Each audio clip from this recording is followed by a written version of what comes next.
Hey, good morning, everybody. Welcome to our morning vol report. This is Andrew Giovinazzi, Chief Operating Officer of OptionPit.com, welcoming you to a Friday morning.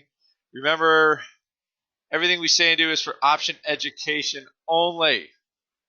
Consult your financial advisor before making any option trades or doing anything financial related. If you lose money, it's your own fault. It's not ours. All right, there you go.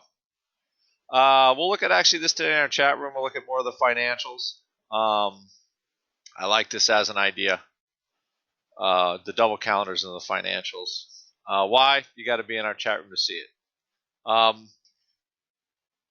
What we have, though, I think, beginning of the week, let's just do a quick rundown of VIX.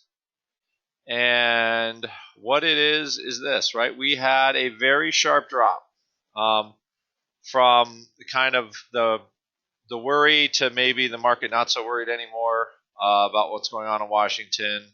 Usually what happens, you have that steep drop, and then it's hard for volatility to go much lower than that. So I expect VIX could be up a little bit. It could be down a little bit. Into maybe some more testimony next week. We might see another little pop in it. I don't know. It seems like there's a lot more headlines about what happened, what didn't happen. So VIX could probably rise on any potential headline buster, or the market could just say it's all a bunch of nothing, and the volatility goes right back down again. So we can look at that as well in the chat room today. But I don't expect a lot to happen out of VIX today. There's always a possibility that the vol buyers just give up today. If we really don't get any kind of a move, at 1170, VIX is still, I would say, kind of fairish. The last week is still sort of within range. So I think until this kind of stuff with whatever this Russian investigation gets over, I think we could see little pops and vol up and down, just depending on how good or bad the news is. Of course, that depends on what side of the fence you sit on. Either way, it's causing micro blips in vol. Nothing like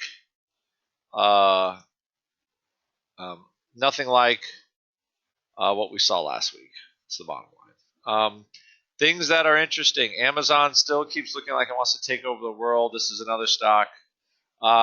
Earlier the week, we thought Tesla might make a run to 300. It's dead stopped. Maybe Amazon makes a run to 800. It is still I have to say, it is still the king of rallying stocks. 630 to 60 handle rally in not very much longer. So we'll take a look at this as well in our chat room today, see if we can put something together for this. But if you're looking for a lot of excitement and volatility, I don't know if we're going to find it this week. There could be bombshells over the weekend. I think that's why VIX is not going anywhere. And you could just look at VIX as a referendum, not a referendum, but a reflection of the type of news that is, or the type of news that could be coming out.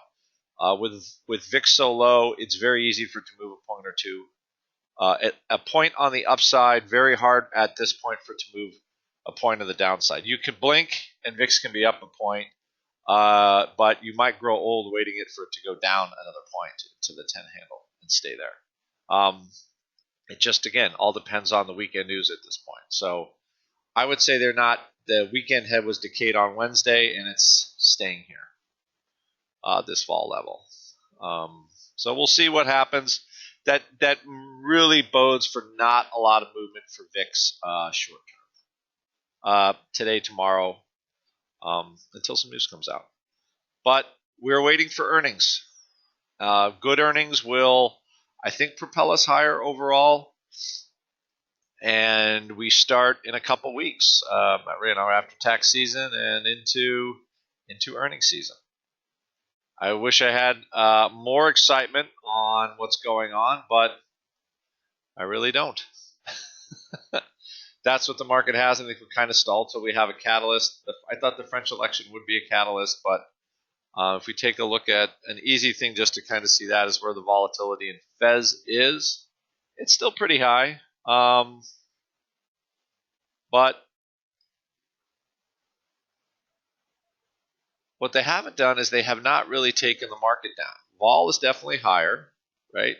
60-day vol, that's for the election. It's, you would think, right, as time goes closer, as time moves forward, this vol would kind of, keep catching a bit. So what happens now is this 30-day vol is basically starting to catch end of April, early May. So this is going up, but the longer term vol is sort of settled, meaning, it's going to probably stay here, and you would guess this 30-day vol at some point will get close, meaning just the shorter term vol into the event. Since there's so few days left, the implied volatility gets higher, just like a earnings cycle. And I think that's what we see here.